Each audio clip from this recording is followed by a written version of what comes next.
دوستان عزیز پارسلو، سلام.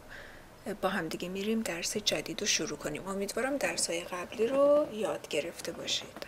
خیلی خوب. ببینید فرم مفرد دوتایی جمع رو بلدید. ادنینا، دبوینا، منوژینا، مشکی سپول، ژنسکی سپول، سپول رو هم میدونید دیگه. خیلی خوب. حالا فعل هستم هستی هست و قبلا یاد گرفتیم. سمسی یه، سوا ستا ستا، سمو استسو. آفرین.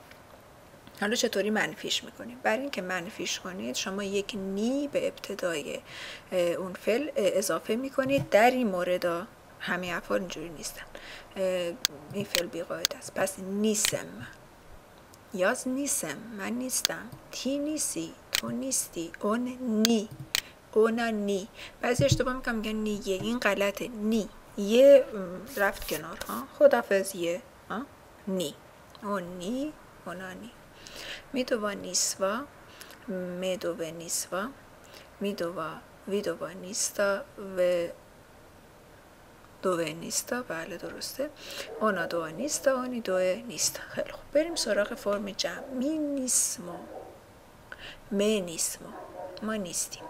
وی نیسته، این خیلی کاربرد داره چون شمای رسمی هم هست. وی نیسته.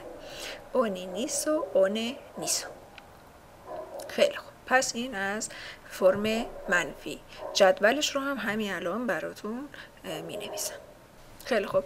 این هم جدولشه. نیسم، نیسی، نی، نیسوا، نیستا، نیستا، نیسمو، نیسته و نیسو. حالا من یک فرم در واقع سوالی رو هم خواهم گفت. مثلا اگه من بگم تیسی دوما، به این معنی که تو خونه ای.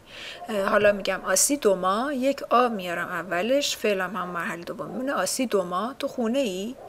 آیه دوما، اون خونه است. خیلی خوب. پس اینم از این.